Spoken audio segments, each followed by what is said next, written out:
전 세계 모든 자산의 55%는 여성의 소유가 됩니다. 충분한 식량을 구하지 못해 기아로 허덕이는 인구는 4분의 1로 줄어드는 반면 너무 많은 음식을 섭취해 비만이 되는 인구는 지금보다 2배로 늘어나게 되죠. 지구 면적의 1%밖에 되지 않는 도시에 전 세계 인구의 60%가 모여 살게 되고, 이 도시들에서 발생하는 이산화탄소 배출량은 전체 탄소 배출량의 87%를 차지하게 됩니다. 그리고 한때 최대 규모의 중산층 소비 시장을 자랑하던 미국과 서유럽은 중국을 포함한 신흥 경제국들에게 그 자리를 물려주게 되는데요. 이 이야기들은 지금으로부터 10년 후인 2030년에 우리 눈앞에 펼쳐질 미래라고 합니다. 2030 축의 전환이라는 제목의 이 책은 조용하지만 확실하게 진행되고 있는 변화의 흐름들이 2030년이 되는 시점에 어떤 미래를 가져올지에 대해 예측하고 이에 대한 대안을 제시하고 있는 책입니다. 자, 그럼 이제부터 지금까지와는 다른 새로운 부와 힘을 탄생시킬 8가지 거대한 물결들에 대해 한번 얘기해 보도록 하겠습니다.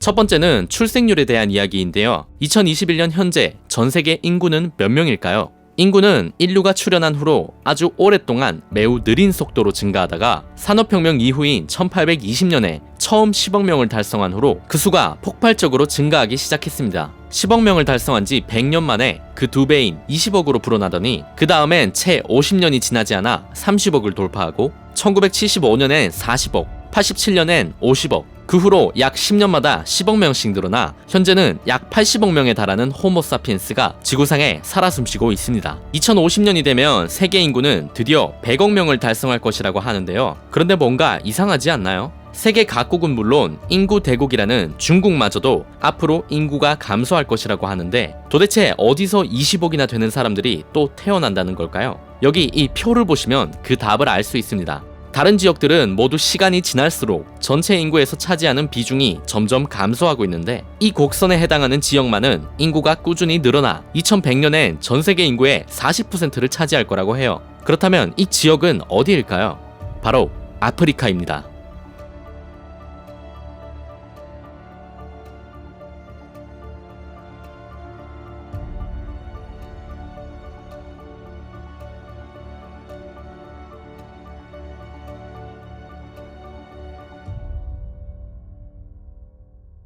우리나라의 출산율이 전 세계 198개 국가 중에 가장 낮다는 것은 다들 알고 계시죠? 하지만 저출산은 비단 우리나라만의 문제가 아니라 전 세계가 공통적으로 겪고 있는 문제입니다. 반면 아프리카 국가들의 합계 출산율은 적게는 4명에서 많게는 5명 정도로 전 세계 평균의 2배나 많은 아이들이 아프리카 대륙에서 태어나고 있죠. 자, 이렇게 아프리카의 인구가 엄청나게 늘어나면 과연 어떤 일이 일어날까요?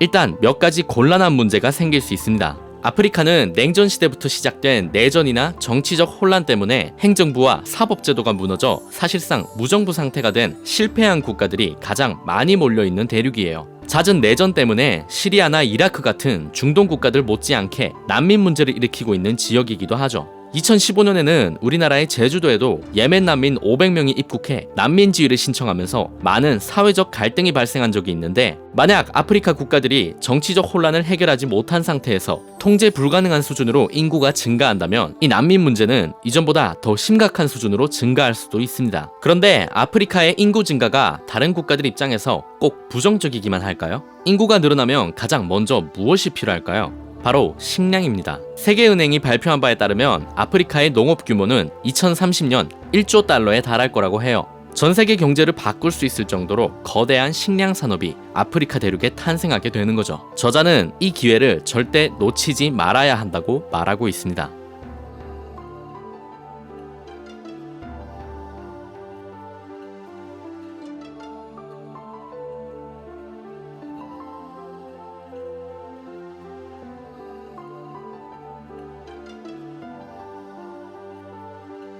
다음은 경제의 중심으로 성장하고 있는 두 인구 집단에 대한 이야기인데요. 요즘 밀레니얼 세대라는 말 많이 들어보셨죠? 밀레니얼 세대는 1980년부터 2000년 사이에 태어난 세대를 가리키는 말로 세계 인구의 4분의 1에 달할 정도로 거대한 규모를 자랑하는 인구 집단입니다. 그래서 많은 기업들과 정치인들이 밀레니얼 세대의 마음을 얻기 위해 엄청난 노력을 기울이고 있죠. 그런데 이 책에선 밀레니얼 세대보다 훨씬 더 중요한 세대가 있다고 해요. 이들은 선거철만 되면 꼬박꼬박 자신의 투표권을 행사할 뿐 아니라 밀레니얼 세대보다 가지고 있는 돈도 훨씬 많아서 전 세계 자산의 절반 이상을 소유하고 있는 부유한 세대라고 하는데요. 이 세대는 무엇일까요? 바로 60세 이상의 노년층을 의미하는 실버 세대입니다.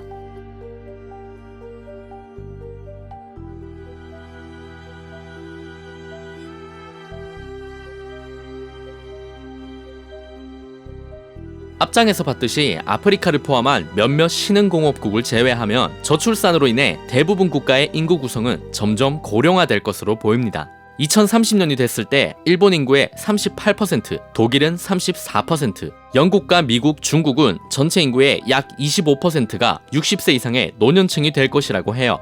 이렇게 실버 세대의 수는 꾸준히 증가하고 있지만 이 세대 구성원들의 대부분은 기업이나 광고주들이 자신들을 외면하고 있다는 느낌을 받는다고 합니다. 대부분의 제품이나 광고들이 젊은 세대의 취향만을 겨냥하고 실버 세대의 수요나 기분은 전혀 고려하지 않고 있다는 뜻이죠. 하지만 저자는 이것이 명백한 실수라고 말하고 있습니다.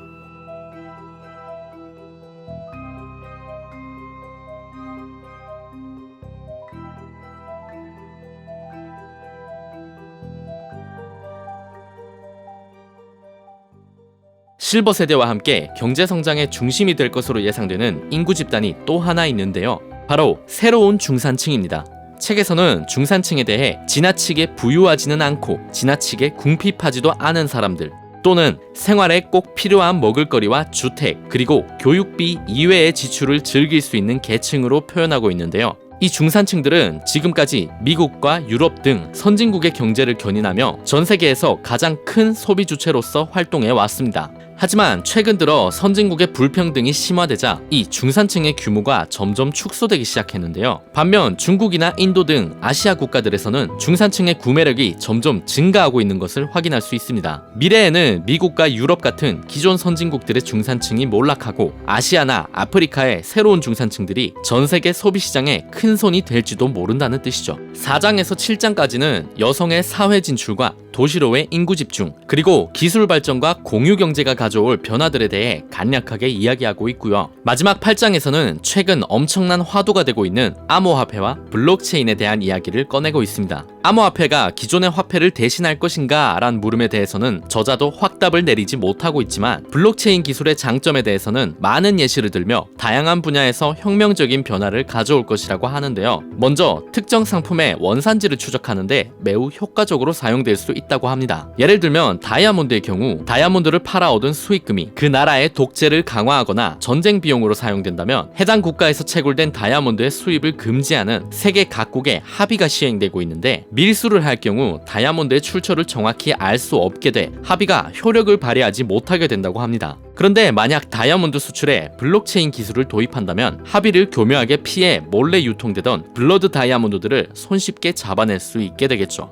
뿐만 아니라 블록체인은 수정이나 변조가 불가능하다는 특징을 이용해 각종 기록물을 보관하는 디지털 기록 보관소의 역할을 할 수도 있으며 지적재산권의 보호를 원활하게 하고 전자투표, 스마트 계약을 가능하게 만드는 혁신적인 기술이라고 저자는 말하고 있습니다.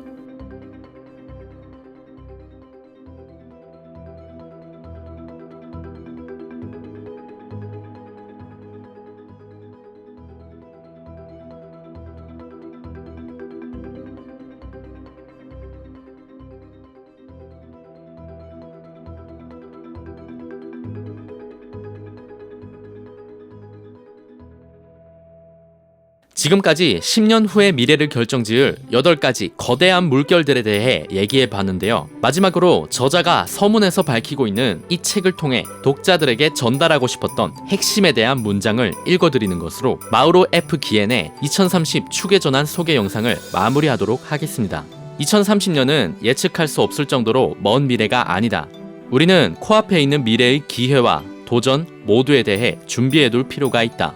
오늘날 우리가 아는 세상은 2030년이 되면 사라지고 사람들은 지난 날을 돌아보며 세상이 그렇게 급박하게 돌아갈 때 나는 뭘 하고 있었지? 라고 자문할 것이다. 핵심은 바로 이것이다. 끝은 새로운 종류의 시작을 의미하며 그 새로운 시작에는 수많은 기회가 함께한다. 변화의 충격은 모든 사람에게 영향을 미칠 것이다.